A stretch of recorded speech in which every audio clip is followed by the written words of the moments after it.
Assalamualaikum warahmatullahi wabarakatuh. Shalom, Om Swastiastu, Namo Buddhaya, salam kebajikan untuk kita semua.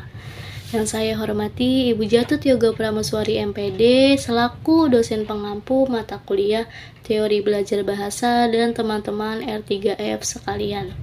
Kami dari pemateri 11 akan membawakan materi tentang faktor-faktor pembelajaran bahasa yang beranggotakan yaitu saya Rizka Mulyana Zahra dan teman-teman saya yaitu Syabana Aulia Diana, Aditya Rahman, Fasya Juliawati, Salsabila Siva, Lydia Gultom, dan Nizar Yafi.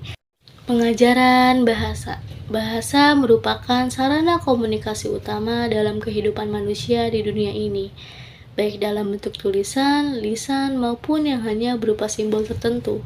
Tanpa bahasa, manusia tidak dapat berkomunikasi, karena manusia adalah makhluk sosial yang mau tidak mau harus berinteraksi dengan manusia lain. Dalam interaksi pasti ada komunikasi, dan dalam komunikasi itu pasti ada sebuah bahasa. Proses pemulihan bahasa sebenarnya telah diperoleh sejak manusia lahir. Proses pemulihan itu berlangsung secara alami, tidak dengan cara menghafalkan kosakata, aturan-aturan gramatika, dan aplikasi secara sosial. Pendapat ini didukung oleh Chomsky tahun 1965 yang menyatakan bahwa penguasaan bahasa pada anak-anak bersifat alamiah atau natur. Pandangan ini tidak berpendapat bahwa lingkungan punya pengaruh dalam pemulihan bahasa, melainkan menganggap bahwa bahasa merupakan pemberian biologis, sejalan dengan terbukanya kemampuan lingual yang secara genetis telah diprogramkan. Pengajaran bahasa, terutama pengajaran bahasa kedua, mengenal 3 rangkaian secara bertingkat, ialah peningkatan metode dan teknik. Banyak aliran yang telah mengembangkan beberapa jenis metode, namun demikian tidak adanya satu metode yang unggul untuk semua aspek keterampilan berbahasa. Dan konsistennya, suatu keberhasilan metode mengisyaratkan adanya faktor-faktor lain yang memberi efek terhadap keberhasilan pengajaran bahasa itu. Metode bukanlah faktor yang paling menentukan dalam keberhasilan itu, akan tetapi hanya merupakan salah satu faktor di antara sejumlah faktor lainnya. Baik, saya akan melanjutkan pemaparan selanjutnya, yaitu mengenai faktor yang mempengaruhi dalam pemulihan bahasa pertama. Beberapa faktor yang mempengaruhi pertumbuhan bahasa antara lain yaitu umur, jenis kelamin, kecerdasan, milieu, ya, perekonomian, dan kemasyarakatan bagi anak.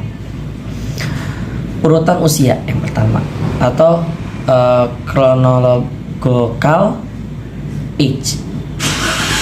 Setiap kali anak bertambah maju umurnya, maka bertambah maju pula dalam menemukan bahasa dan dalam kemampuan anak menilai bahasanya. Hal itu kembali pada ikatan antara umur dan kematangannya atau kepekaannya, terutama sekali kematangannya pada alat-alat berbicaranya, seperti mulutnya, lidahnya gitu. Dia akan lebih paham, lebih mengerti apa yang diucapkannya, dan tutur katanya yang semakin jelas. Itu urutan usia.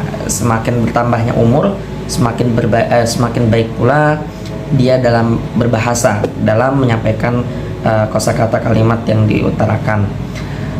Fase usia beberapa bulan itu vokalisasi, berteriak, mendengkur, dan berbagai macam lainnya lah, dan yang belum dideskripsikan pada usia 3 atau 4 bulan. Jadi anak yang baru lahir tuh kalau misalnya kita sering lihat, kita perhatikan, dia hanya bisa teriak-teriak oe oe oe gitu kan. Nah, ini pada usia beberapa bulan pertama, misalnya biasanya antara fase bulan pertama, kedua, dan ketiga. Biasanya di fase bulan ketiga usia asli anak atau bulan keempat setelah dia dilahirkan sudah mulai tuh ada gitu kan.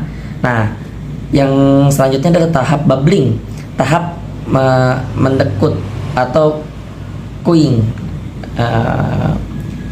yang terjadi pada usia beberapa bulan pertama. Biasanya berkembang ke arah lebih banyak tipe vokalisasi modern, vokalisasi random, mohon maaf. Terus permulaan pemahaman bahasa. Biasanya pada usia 8 sampai 10 bulan atau kadang-kadang tuh lebih awal. Terdapat gejala pertama tentang pemahaman dan pengertian terhadap mimik simbolik tertentu, intonasi, kata, dan struktur frasa sebagai bagian dari penguasaan anak dalam berbahasa, dalam berkomunikasi. Permulaan komunikasi ujaran yang dibedakan menuju akhir tahun kedua biasanya terjadinya. Terjadi pertumbuhan yang pesat dalam kosakata anak, mulai dengan eksperimentasi linguistik atau linguistik eksperimentatika. Tahap akhir, anak mulai memanipulasi struktur sintaksia, bahasa bebas atau language freely. Pada selesai tahap komunikasi ujaran yang dibedakan, selanjutnya tidak ada lagi tahap yang membedakan dalam perkembangan bahasa. Perkembangan bahasa sudah cepat dalam berbagai hal. Itu di tahap akhir. Nah, lanjut ke faktor kesehatan secara umum. Anak-anak dalam kondisi fisik yang sehat lebih banyak kegiatannya dan pengetahuannya terhadap apa yang ada di sekelilingnya. Akan tetapi sebaliknya, kalau misalnya anak itu kurang sehat atau kondisi fisiknya yang buruk, lihat dari segi kemajuan dan kemundurannya, keadaan kesehatan itu mempengaruhi dalam proses pertumbuhan yang bermacam-macam. Jadi kalau misalnya si anak ini dalam kondisi sehat, kan bisa dia berinteraksi dengan ibunya, ayahnya, atau mungkin sekelilingnya dengan cara ibunya membawa dia ke lingkungan sekitar, bertemu dengan tetangga, berinteraksi, mendengarkan kata-kata yang dia dengar lagi asing dari orang lain selain dari ibunya, sehingga terekam oleh kupingnya, masuk ke dalam otak, dan dari situ sebagai pembelajaran bahasa pertama bagi si anak. Kalau misalnya kondisi anak tidak baik atau saya kurang sehat gitu kan, anak susah untuk bisa belajar berbahasa dengan cepat gitu. Ada hambatannya karena kondisinya yang tidak sehat. Dia cenderung lebih pasif, keadaannya di rumah hanya bertemu dengan orang tuanya saja, ibu atau ayahnya, itu pun juga hanya untuk merawat dia biasanya. Jarang untuk berkomunikasi karena si anak butuh istirahat, tidak boleh diganggu. Yang selanjutnya adalah faktor perbedaan jenis kelamin. Dari beberapa hasil penelitian telah menetapkan bahwa pertumbuhan bahasa pada anak perempuan itu lebih cepat dibandingkan anak laki-laki. Hal itu dapat dijumpai dalam hubungannya dengan jumlah kosakata, panjangnya kalimat-kalimat, dan pemahaman.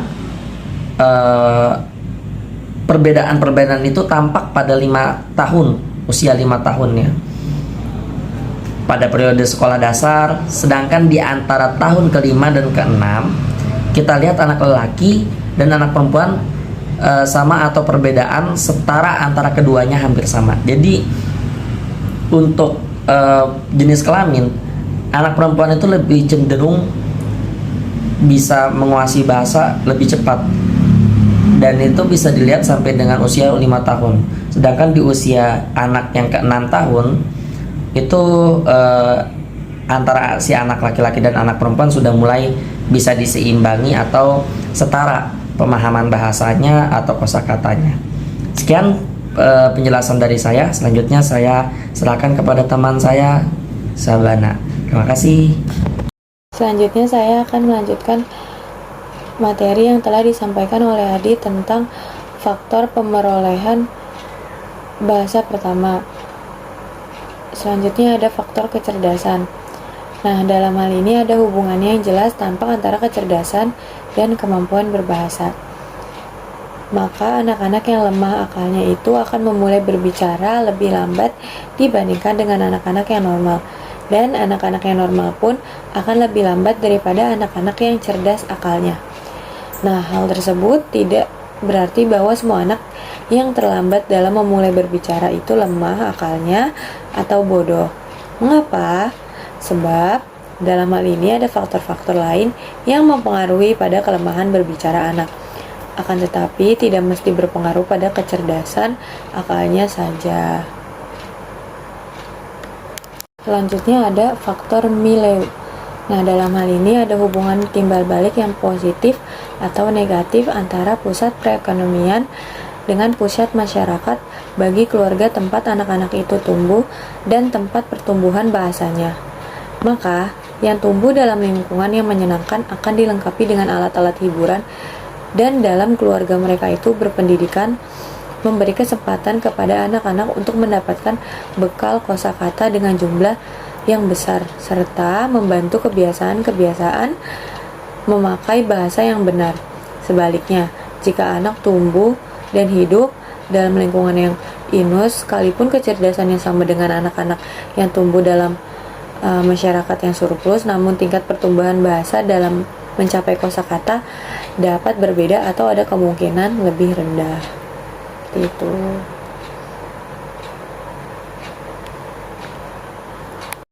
Faktor-faktor penunjang keberhasilan pemerolehan bahasa kedua. Pada pokok bahasan ini, secara berturut-turut akan ditinjau hal-hal yang berkaitan dengan model konseptual proses belajar bahasa, hubungan variabel bakat dengan variabel kebahasaan dalam belajar bahasa, kesulitan inter dan intralinguistik dalam belajar bahasa. Model yang pertama, model konseptual belajar bahasa. Carroll 1962 menyajikan model konseptual proses belajar bahasa yang asing yang berlandaskan pendidikan formal. Disajikannya 5 unsur secara kompleks berfungsi dalam keberhasilan belajar bahasa asing, yakni yang pertama, bakat si pelajar, yang kedua, kecerdasan umum si pelajar, yang ketiga, ketekunan si pelajar, yang keempat, kualitas pengajaran, dan yang kelima, kesempatan belajar. Dalam kepustakaan penelitian-penelitian yang dibahas oleh Carroll, kelima unsur itu dibagi sebagai variabel-variabel yang memberi efek pada keberhasilan belajar bahasa. Yang kedua, bakat bahasa dan kebahasaan dalam belajar bahasa. Dalam rangka pengajaran bahasa, dalam berbagai rentangan kemampuan, Hawkins membahas hubungan bakat berbahasa asing dan masalah kebahasaan dalam belajar bahasa. Dijelaskannya bahwa pengajaran bahasa tidak terbatas hanya pada pelajar yang berbakat saja, akan tetapi juga pada mereka yang kurang berbakat. Berkaitan dengan fungsi bahasa sebagai alat komunikasi, Hawkins mengatakan, karena bahasa adalah alat untuk belajar, untuk berpikir, dan untuk menggunakan perasaan, maka bahasa harus diajarkan kepada pelajar-pelajar yang berkemampuan rendah. Lalu yang ketiga, ada kesulitan inter dan intralinguistik dalam belajar bahasa. Kesulitan interlinguistik dan intralinguistik diperkenalkan pada waktu munculnya analisis kesilapan sebagai akibat rasa tak puas terhadap analisis kontrasif. Kedua konsep tentang kesulitan ini mengganggu pada sumber kesilapan pelajar dalam mempelajari sistem bahasa dan sistem tata bahasanya.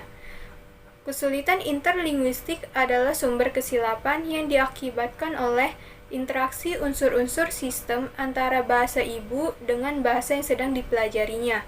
Sedangkan kesulitan intralinguistik adalah sumber kesilapan yang diakibatkan oleh ketidakkonsistenan kaidah pada sistem bahasa yang sedang dipelajari.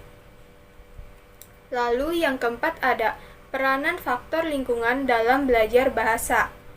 Carroll dalam penelitiannya terhadap 2.704 mahasiswa senior yang mengambil bahasa Perancis, Jerman, dan Rusia mengadakan kesimpulan bahwa ada hubungan yang positif antara hasil kemampuan dengan lamanya tinggal.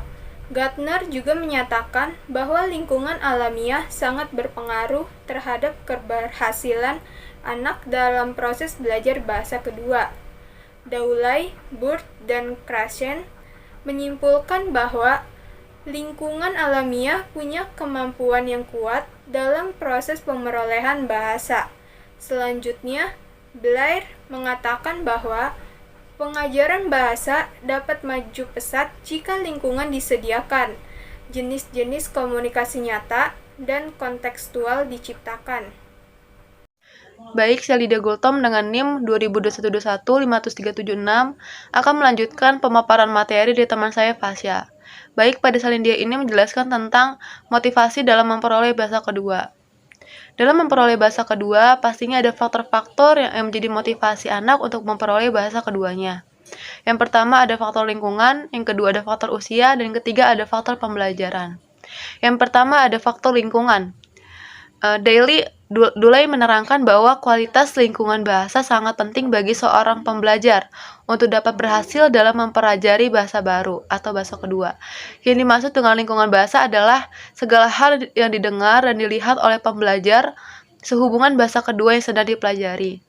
Kualitas lingkungan bahasa ini merupakan suatu yang penting bagi pembelajar untuk memperoleh keberhasilan dalam mempelajari bahasa kedua. Lingkungan bahasa ini dapat dibedakan atas lingkungan formal seperti di kelas, dalam proses belajar mengajar, dan bersifat artifisial. Dan yang kedua ada lingkungan informal atau natural, alamiah. Selanjutnya ada faktor usia. Dalam hal pembelajaran bahasa kedua, secara umum diyakini bahwa anak-anak lebih baik dan lebih berhasil dalam mempelajari bahasa kedua daripada orang dewasa. Anak-anak tampaknya mudah mempelajari bahasa baru, tetapi orang dewasa berjuang untuk mencapai tingkat kedua. Asumsi ini memunculkan hipotesis tentang usia kritis atau durasi pembelajaran bahasa kedua. Berbagai aspek biologis, kognitif, dan emosional telah dikemukakan oleh berbagai ahli untuk mendukung hipotesis ini. Baik, faktor pembelajaran akan dijelaskan oleh teman saya, Nizar Yafi. Baik, selanjutnya saya akan melanjutkan pemaparan materi. Di dalam motivasi pemerolehan bahasa kedua, di sini ada yang namanya faktor pembelajaran. Faktor pembelajaran itu apa? Faktor pembelajaran itu ialah di mana keinginan seorang siswa untuk dapat memperoleh atau dapat menguasai bahasa kedua. Nah, faktor itu dipengaruhi juga oleh pemerolehan bahasa pertama si anak itu. Ketika si anak memperoleh bahasa pertama yang baik, maka sudah menjadi awalnya yang baik, sehingga pemerolehan bahasa kedua pun bisa berjalan dengan baik. Tetapi motivasinya itu untuk belajar bahasa pertama dan kedua ada perbedaan. Kalau belajar bahasa pertama itu kan benar-benar bahasa yang belum kita ketahui maknanya kan. Terus juga bahasa yang awal banget lah buat kita. Maka dari itu kita memiliki waktu yang lebih, terus juga keinginan untuk tahunya yang lebih.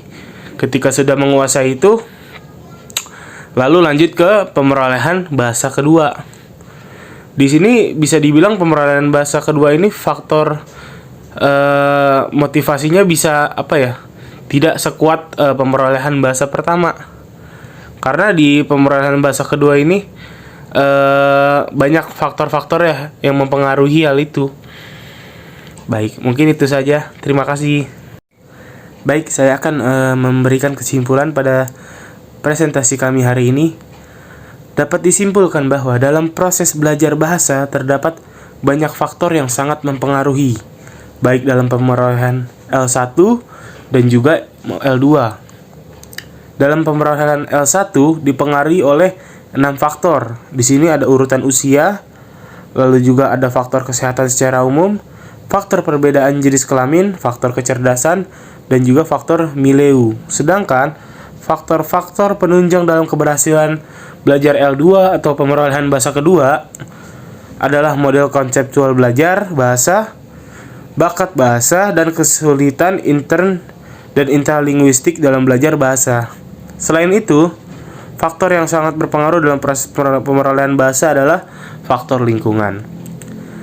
Baik, itu saja presentasi dari kelompok kami. Mohon dimaafkan jika ada kesalahan. Lebih dan kurangnya mohon maaf. Wassalamualaikum warahmatullahi wabarakatuh.